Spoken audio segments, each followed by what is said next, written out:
Welcome back, everyone. Ready to dive deep. Always ready. Awesome.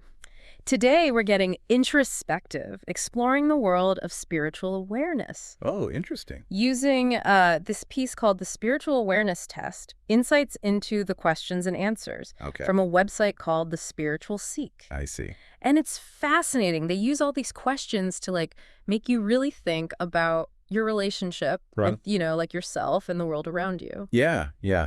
The approach is what's really interesting. It's not about right or wrong answers, Right. It's about looking at the why behind your answers. I see. Understanding what drives your choices and how those choices reflect your level of awareness. That's cool. So right away, they hit you with this question. Okay. If you found a large sum of money, enough to buy something you need, what would your first thought be?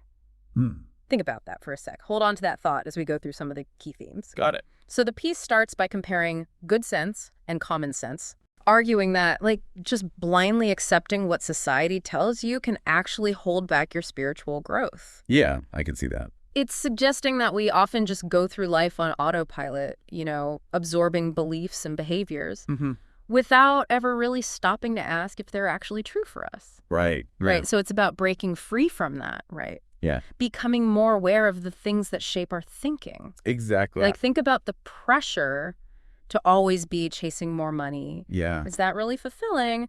Or are we just following a script that society gave us? That's a good point. Makes me think of times I've, judged people for their spending habits. Maybe it wasn't really about them. Maybe it was more about my own hangups with money. That's a perfect example of how self-reflection can lead you to deeper truths. That's something the article emphasizes, that connection between judgment and unresolved stuff within ourselves. Yeah, it's like we project our own insecurities onto others. Definitely something to think about. Another theme that stood out to me was instinct versus self-control. Okay. The source points out that unlike animals, humans are super aware of our own mortality, Right. And that awareness, it can lead us down all sorts of paths, some helpful, some not so much. Yeah, for sure. And they connect this awareness to our relationship with money. They actually describe money as representing energy. Interesting. And they say a constant need for more money could be a sign that we're lacking inner energy. I see. Or that there's this emptiness we're trying to fill. That is intriguing. It's instead of looking for validation outside ourselves through wealth, we should be focusing on cultivating that sense of richness and contentment within. Exactly. What are your thoughts on that connection between money and inner energy? It's a really compelling argument. It makes you question whether material wealth truly brings lasting happiness or if it's just a temporary fix for deeper emotional needs.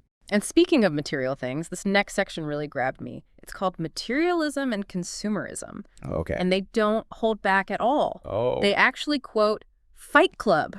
They say, the things you own end up owning you. Wow, yeah, that's a powerful quote. Right, because it speaks to that trap of consumerism. We buy all this stuff thinking it'll make us happy, but then we just end up feeling burdened by it. It's so true. And the article goes on to, criticize advertising for creating all these artificial needs and just fueling that cycle of always wanting more, more, more. It's like we're constantly told we need the newest gadget or the latest fashion trend to be happy. Right. But what if real happiness comes from experiences, connections, personal growth? Yeah.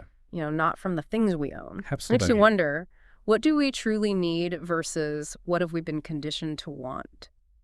That's a good question. Maybe a good exercise for your listeners would be to go a whole day without buying anything unnecessary. Ooh, I like that. Really pay attention to those urges that come up, Yeah. and what they might be telling you about your values. That's a great challenge, a great way to become more aware of our spending habits. Right. And really question if they match up with our deeper values. Exactly.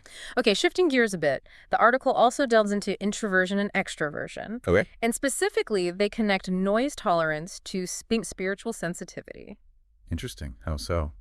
They suggest that people who are more sensitive to noise might also be more spiritually in tune. I see. And that maybe they find that silence helps them connect with their inner selves more easily, leading them to, prefer solitude. That makes sense. So it's not about saying one personality type is better than the other, right? Right. It's more about recognizing how each type approaches their spiritual journey. I agree.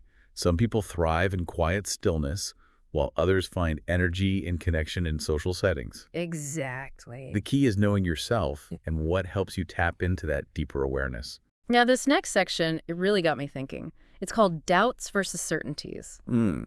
And the argument is that a true spiritual seeker, they embrace uncertainty. Oh. While people who are more focused on the material world, they cling to, like, fixed beliefs. Interesting. What's fascinating is the article isn't saying certainties are bad.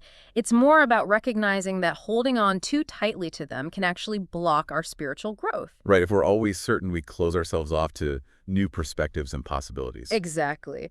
They also bring up this idea that earthly life is just a tiny piece of a much larger existence. Yeah. And that shift in perspective can be pretty profound. Suddenly, our everyday worries seem so much smaller True. when you view them against the vastness of, the cosmos. They can make you more open to concepts like reincarnation, the idea of a soul's journey that goes beyond a single lifetime. So it's about challenging ourselves to question even our most deeply held beliefs.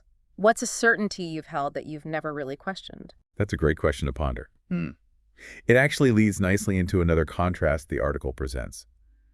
Religiosity versus spirituality. Okay. They make this distinction between blindly believing and having true faith, I see. which involves a much deeper understanding and a willingness to grapple with the unknown. Yeah. And it's not about saying religion is bad or anything. It's more about examining how it fits into your personal spiritual journey. Right. Does it bring you genuine connection, or does it feel more like a set of rules you have to follow? Yeah, that distinction between blind belief and true faith is so important. It reminds me of that idea that questioning our beliefs, even the ones we hold sacred, can actually deepen our understanding. Absolutely. Yeah. And the article even explores the concept of reincarnation, Oh, wow. presenting it as a chance for the soul to learn and grow over many lifetimes. That's wild. If this isn't our only go-around, Right. makes you think about the bigger picture, the purpose of each life. It does. It brings up all these questions about karma, too, right? The idea that our actions now could have consequences in future lives. It's a fascinating concept. What are your thoughts on,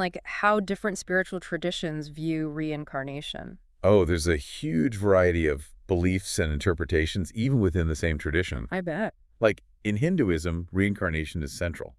The soul keeps being reborn until it achieves liberation. Wow. But in Buddhism, the idea of rebirth is more about the continuation of consciousness, not necessarily a linear thing, Yeah, for one individual. I see. And then some indigenous cultures have their own unique perspectives too, Mm. often tied to nature and the cycles of life and death. It's amazing how these different traditions offer so many ways of understanding the soul's journey. It is. It really shows the beauty of spiritual exploration, right? Definitely. There's no one right answer. It's more like a tapestry of perspectives that enrich our understanding. Exactly. Speaking of different perspectives, the article also gets into dualism and duality, challenging the way we tend to categorize everything into opposites, like good versus evil, right versus wrong. Oh, yeah, we do that all the time. They argue that this dualistic thinking is a product of the human mind, not how the universe actually works. Interesting. They suggest that true freedom comes from transcending these limitations and embracing a more holistic view. So instead of getting stuck in that either thinking, Yeah, it's about recognizing that everything is connected. exactly. There's that Rumi quote, "Out beyond ideas of wrongdoing and right doing, there is a field. I'll meet you there." Oh, I love that quote. It's like he's inviting us to move past our judgments and see things from a wider perspective. And the article echoes that, right? Oh, It says we should shift our focus from doing or having to simply being. Yeah, finding peace and fulfillment in the present moment rather than constantly chasing something outside ourselves. I think that idea of being really gets to the core of spiritual awareness. It does. Cultivating that deep connection to ourselves and the world around us without getting lost in all the mental chatter, Yeah. It's about accepting ourselves and the world as they are, imperfections and all. Absolutely. This whole deep dive has been such a rich exploration. I know, right? I feel like I've gained a whole new appreciation for self-awareness and the importance of questioning our assumptions. Those are definitely key takeaways. Yeah. And speaking of insights, let's circle back to the spiritual awareness test itself. Yeah. The article gives some interesting interpretations of the results, emphasizing that it's not about judging yourself. Right. It's about understanding where you are in your journey. Exactly. A tool for self-discovery, not self-criticism. So what can we learn from these test results? Well, they divide it into three categories: Mm. modest, intermediate, and high scores. Yeah. For modest scores, it suggests their conscious awareness is still developing. Mm-hmm. They might be more focused on material things or haven't really tapped into their spiritual side yet. So there's a lot of room for growth there. Yeah, but it's not a bad thing. It's just a starting point. Yeah. Right. Just where they are right now. Now, for intermediate scores, Yeah. it suggests their consciousness is active, they're on the right path. That's good. They've probably had some experiences that sparked their spiritual curiosity, and they're ready to explore more deeply. That's encouraging. They're open to new perspectives. Exactly. And they might be the kind of people who are drawn to podcasts like this one. Maybe. What about high scores? What does the article say about them? They describe people with high scores as keen observers, Mm-hmm. constantly curious, searching for deeper meaning. Sounds intense. They're not satisfied with surface-level explanations. They're driven to uncover the truth. Wow. They might be into philosophy, spirituality, esoteric stuff, always trying to understand the fundamental principles of existence. Like they're on a whole other level. It does seem that way. The article acknowledges that reaching this level of awareness is often a conscious choice, Mm-hmm.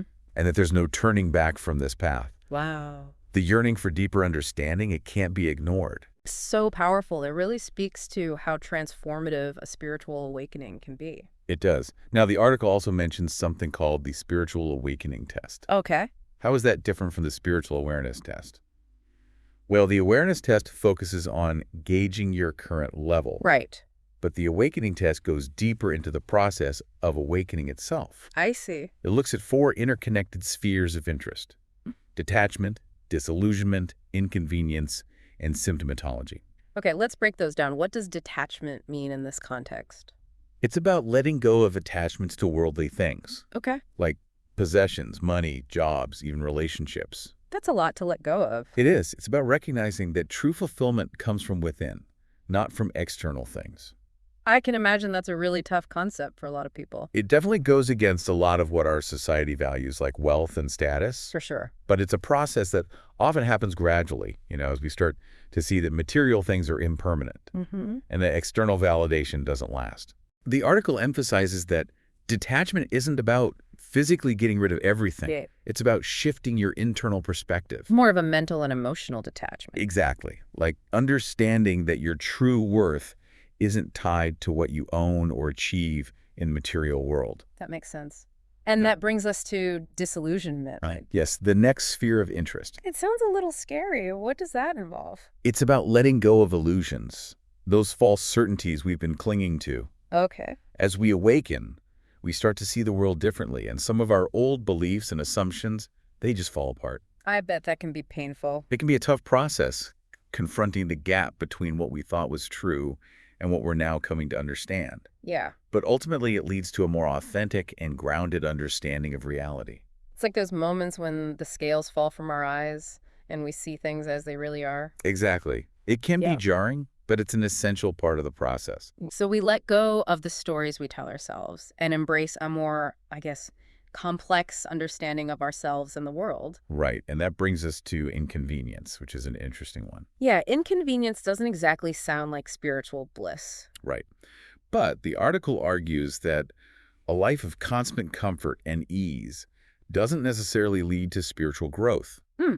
It suggests that challenges, obstacles, even suffering can actually be catalysts for awakening. So it's not about seeking out hardship, but understanding that challenges can be opportunities for growth. Exactly. It's about learning to navigate the ups and downs of life with grace, recognizing that even the toughest experiences can teach us valuable lessons. I like that. And then there's symptomatology, right? Yes, the final sphere. What's that all about? It explores the different ways the awakening process can manifest, both physically and emotionally. Oh, wow. Like what kind of symptoms? Well, the article points out that everyone's experience is unique. Of course. Some people might have shifts in energy levels, changes in sleep, or heightened senses. Others might go through intense emotional turmoil or existential questioning. Yeah, I can see that happening. They might feel disconnected from the material world or a longing for something more.